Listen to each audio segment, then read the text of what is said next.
thing in criminal behavior. Hardly anyone is a criminal. Yeah. Then if you take the fraction of people who are criminals, most of them are like 1- and 2-time criminals, right? Yep. But there's a professional hardcore group that commit all the crimes. Yep. Well, it's the same thing with sexual assault and sexual harassment. Well, you don't want to confuse the action of some of the men with all of the men. Like, it's really important to get that distinction right, and we're not getting that distinction right at all. Well, that's what I was going to ask you, is that it's critical to differentiate among, first of all, among the offenses, surely. Well, you'd hope so. And among the perpetrators or alleged perpetrators. And yet now the discussion seems to be turning to, to almost an attack on the masculinity of corporations, hierarchies and in companies. And how is it possible that we don't recognize, well, we do, most of us, but there's that minimum at one end, and then there's somebody who's sexually assaulting women, physically raping women. Well, some of it is that there's a concerted effort on the part of the radical postmodern left to erase the distinction between categories of criminal behavior. Categories is all we got. Yeah, but the postmodernists don't like categories. You see, that's if you go way down into the structure of the current culture wars, what you see is that at the very base of it, there's two things that the postmodern neo-Marxists are, they're full-scale assaulting. One is categorization, because they believe that the only function of categorization is power. The other one is that there's a war on competence, because if you admit that there are hierarchical structures that are predicated on competence, then you have to grapple with the issue of competence, and you have to grapple with the issue of valid hierarchy. If all hierarchy is power, and all power is corrupt, and all corrupt power is tyranny, then you can't admit to competence. But the downside, there's a terrible price to be paid for that, because every value system produces a hierarchy. So if you dispense with the hierarchy, you dispense with the value systems. Recently, the founding director and creative director, I think he was, Albert Schultz from the Soul Pepper Theatre Company, was the latest in Canada to be accused of what sounds like a pretty wide range of offenses. Why are women coming forward now about events that happened 15 or 20 years ago?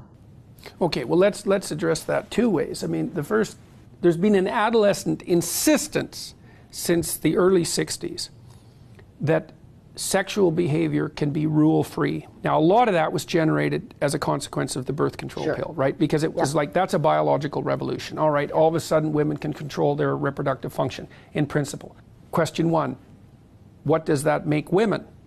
Because now they're a new biological entity, right? Yeah. And so it's wide open. What are women now? We don't know. The next thing that's wide open is, well, maybe there are no rules for sex then. There's an impulsive part of human beings, it's associated with the sexual drive, obviously, that would love it if there were no rules governing sexual behavior, because then it would be all orgies all the time with no consequences, right? And so, but the problem is that all of that's untrue, because you can't divorce sexuality from emotion. You also can't divorce it from responsibility. You can't divorce it from family. You can't divorce it from respect. You can't divorce it from children. Like, it's so central. You can't divorce it from power. You can't divorce it from tyranny or love. Like, it's central, and it involves all those other things. And so there are rules. The question is, what are the rules? And the answer is, no one knows. So there's going to be mistakes everywhere, all the time. Where do you draw the line between a sexual invitation and harassment? Well, like a cynic would say, anything unwanted is harassment. Well, how the hell is the person who's making the offer supposed to determine that beforehand? Yeah, you make the offer or the invitation in part to find out whether if it's welcome. Wanted. Yes, and the terrible thing about that in part is that it's almost always men who do that. Right? Men make the offer. And almost always it's rejected. And it's almost always rejected even by women who might be interested under some circumstances. Now, the reason for that, as far as I can tell, is that women bear a much heavier price for sexual activity than men do. So they're the ones that are going to say no. The problem is that we need to know exactly where the rules are, and we don't. In this climate, though, where we're not sure of the rules, we're not sure where the lines are, when does a glance become a sexual offense? Well, it's a sexual offense right away if it's a microaggression. Tell people what a microaggression is. I think we all hear that now, and we're not really sure what it means. I'm not, anyway.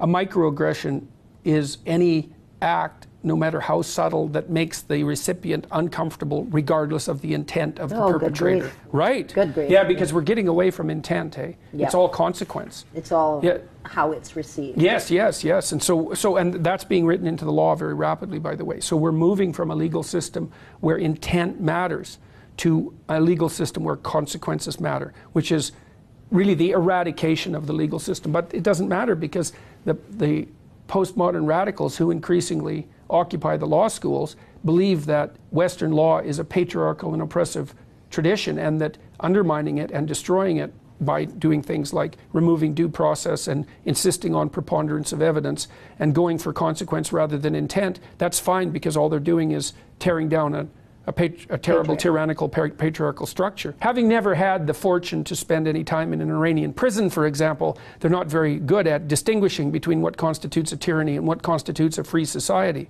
Until we figure all this stuff out, assuming we will at some point, the sexual stuff I'm talking about, can ordinary men and ordinary women continue to work together? A lot of it's emergent self-protection.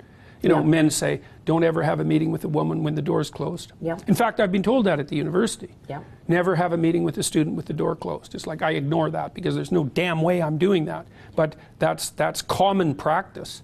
I don't know the answer to whether or not men and women can work together en masse, because it's not under the current conditions. We don't have the rules right.